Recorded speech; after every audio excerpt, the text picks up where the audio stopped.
2010 সালে জাপানের সেনকাকু দ্বীপপুঞ্জের সীমানায় জেলের ছদ্মবেশে চীনের মিলিশিয়া বাহিনী প্রবেশ করে। বিষয়টি বুঝতে পেরে তাদের আটক করে জাপানের নৌবাহিনী। এরপর চীন জাপানের কাছে ঘটনাটির জন্য কোনো ক্ষমা চায়নি, এমনকি বন্দীদের মুক্তির জন্য চাপও প্রয়োগ করেনি। অতি সাধারণ একটা মুভ নিয়েছিল, আর সেটা হচ্ছে চীন থেকে জাপানে রপ্তানি হতে যাওয়া রেয়ার আর্থ এলিমেন্টস রপ্তানি আটকে দেয়। এর ফলে জাপান এক প্রকার বাধ্য হয়ে বন্দীদের মুক্তি দেয়। এবার ফিরে আসা যাক 2025 সালে। বলা হচ্ছে 2025 সাল হতে যাচ্ছে আপনার আমার শেষ স্বাভাবিক বছর। আমরা এক অস্বাভাবিক জগতে প্রবেশ করতে যাচ্ছি। বর্তমানে একদিনে আমরা 2-3 বছরের সমান অগ্রগতি করছি। আগামী কয়েক বছরের মধ্যে হয়তো আপনার চাকরিটা আর থাকবে না। আপনার পরিবর্তে হুবহু আপনার মতোই এআই রোবট আপনার কাজ করে দেবে আরও কম খরচে। হয়তো সরকার আপনার জমি কোনো কোম্পানিকে লিজ দিয়ে দিবে এআই দ্বারা অধিক ফসল উৎপাদনের জন্য, আর আপনি হয়ে পড়বেন বেকার। কারণ বিগত কয়েক হাজার বছরের মানব সভ্যতার জ্ঞান এআই নিজের মধ্যে ধারণ করছে নিমেষেই, পরিণত হচ্ছে সুপার ইন্টেলিজেন্ট একটা রাক্ষসে। আর এর জন্যই শুরু হবে আসল খেলা, the game of rare earth elements. কারণ এই জিনিসটাই শুধুমাত্র এআই নামক সুপার ইন্টেলিজেন্ট দানবকে থামাতে পারবে, কিংবা আরও দানবে পরিণত করতে পারবে। আপনাকে দুটো ভিন্ন ঘটনা বললাম, কিন্তু প্রভাব একটা জিনিসেরই, রেয়ার আর্থ এলিমেন্টস।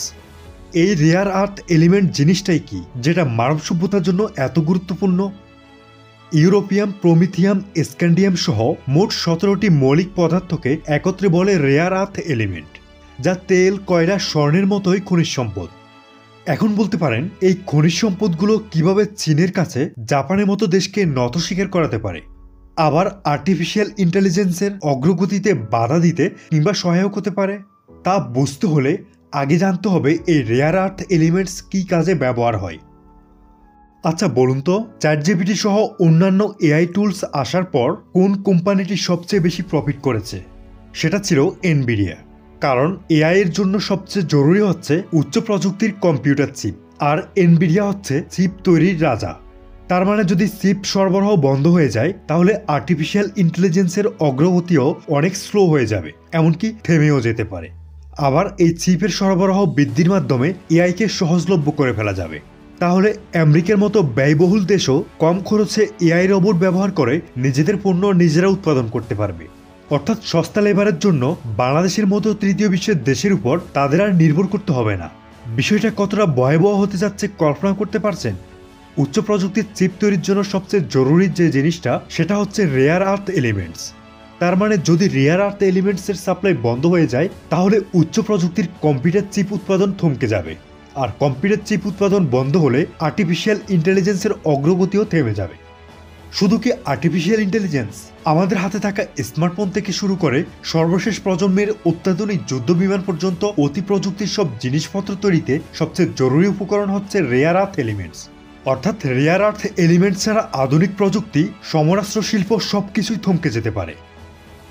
এখন প্রশ্ন হতে পারে, এই রেয়ার আর্থ এলিমেন্টস কি খুবই দুর্লভ, অথবা কোন কোন দেশে এটি পাওয়া যায়?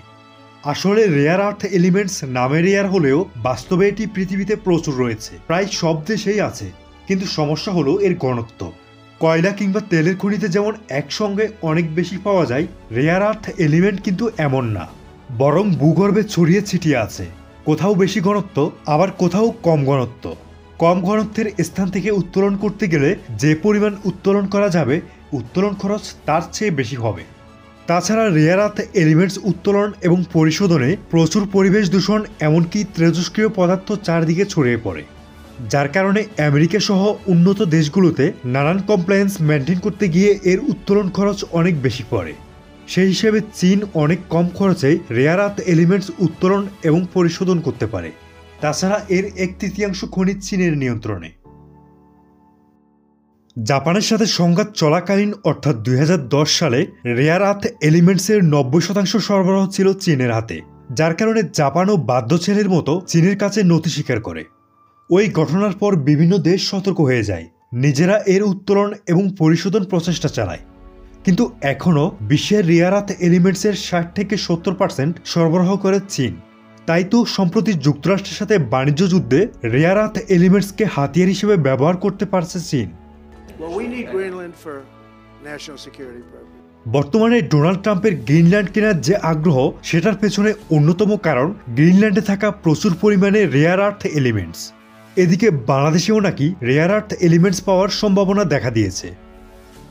আমেরিকা যদি কখনো এই উপাদানটির জন্য গ্রিনল্যান্ড আক্রমণ করে বসে কিংবা অন্য কোনো দেশের সাথে সংঘাত বাঁধিয়ে দেয় কিংবা একে কেন্দ্র করে যদি আরেকটি বিশ্বযুদ্ধ দেখা দেয়, তবে অবাক হওয়ার কিছু থাকবে না।